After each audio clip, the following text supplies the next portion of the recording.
Welcome back to Public Affairs on Peach. We continue our discussion of the upcoming presidential election with Democrat strategist Theron Johnson and Republican strategist Julianne Thompson. Let's start with a general question for each of you. Let's start with Theron. What does your candidate need to do between now and November 8th to win this election? Number one, she's got to remain calm and don't respond to some of the negative attacks that are coming out of the Trump campaign. At a time where she clearly has a lead in the national polls, she's leading in the majority of the battleground state polls. I think that she's got to continue to basically convey her message to the American people that she's prepared to lead us into the future. She wants to create jobs. She wants to make sure that people have a quality education in this country. And lastly, listen, Donald Trump is exciting a lot of people in the Republican Party. We see early vote numbers are up in the Republican states, in some battleground states. She's also got to encourage people to not be discouraged by this rhetoric that we hear from Donald Trump as far as a rigged system, and I think that she'll be just fine. And how about you, Julianne? What does Trump need to do? He needs to stay on message. Absolutely stay on message and not go down some of these different rabbit holes that he continues to do. He has put forth a plan recently in the past week and a half that I wish that he would have put forth months ago and really stuck to that plan.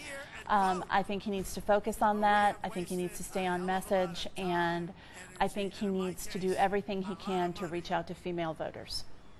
Got another question for you. So it's been said before that Trump has an issue with his temperament.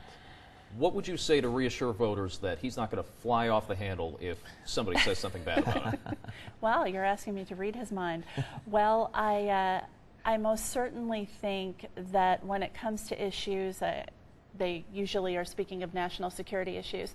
I think when it comes to issues of national security, he takes that very seriously. I think he takes our military very seriously. He loves them, he's committed to them, and I believe that he would be a very good commander-in-chief as a result. As far as his temperament is concerned, I think that that's something that he's got to work on. I think that we have seen him get angry at his rallies. I think that we've seen him get angry at press conferences, and I think he needs to get that under control, and he needs to work on diplomacy. I think that's extremely important going forward. Now, Theron, our last guest, professor at Emory University, she mentioned the email scandal, the ethics associated with that. What do you think that she needs to do going forward to escape from that? I think I'm going to speak and add my name to the long list of hundreds of thousands, if not millions, of voters. We don't care about what is in these emails. People are sick and tired of talking about it. It came out that Hillary Clinton did not do anything illegally. She's apologized for it. She said that she would do something differently.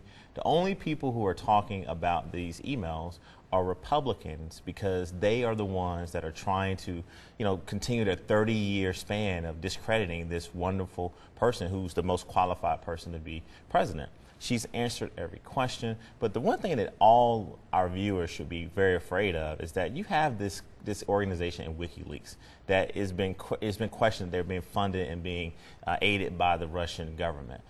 If they can easily access your emails like that, and whether it's Hillary Clinton or Donald Trump or Julianne or myself, it's a national security issue, and that's what folks should be tired about. So we're sick and tired of hearing about these emails.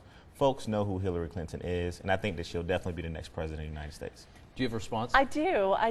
I certainly agree with Theron that WikiLeaks is a national security issue. There's no doubt about that, and I don't condone their actions. However, to say that Americans are not concerned about what has come out in WikiLeaks or the emails, I think is not correct.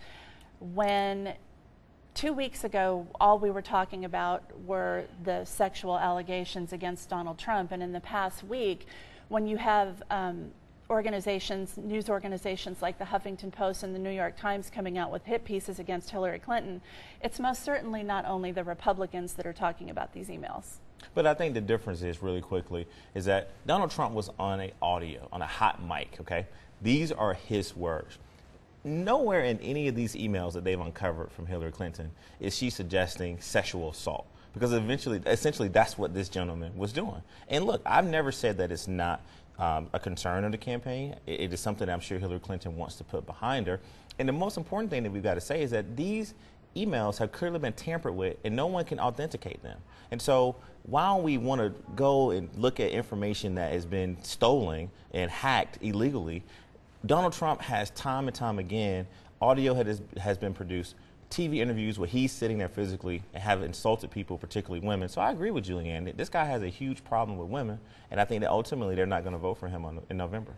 Well, I didn't say that he had a huge problem with women, but going back to the WikiLeaks, I think that if you look at what was just in the Huffington Post day before yesterday, and the headline was that the Clinton campaign was trying to tie WikiLeaks to Russian hacks to try to cover up John Podesta's lobbying ties to Russia.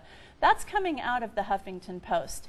And if you look at the comments also in the email exchange between John Podesta and a Democratic strategist, where they were talking about the Iran nuclear deal, and the Democratic strategist quoted Senator Mark Kirk, who said that the Iran nuclear deal was the absolute worst thing since the deal with Hitler during World War II. And then you have John Podesta agreeing with it and saying, yes, it is, since they gave Czechoslovakia away to Hitler.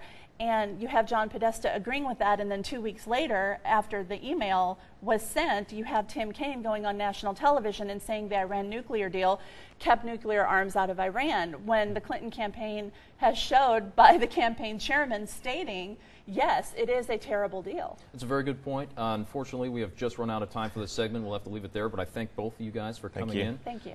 When Public Affairs on Peach comes back, we're going to have a look at early voting and security at the polls.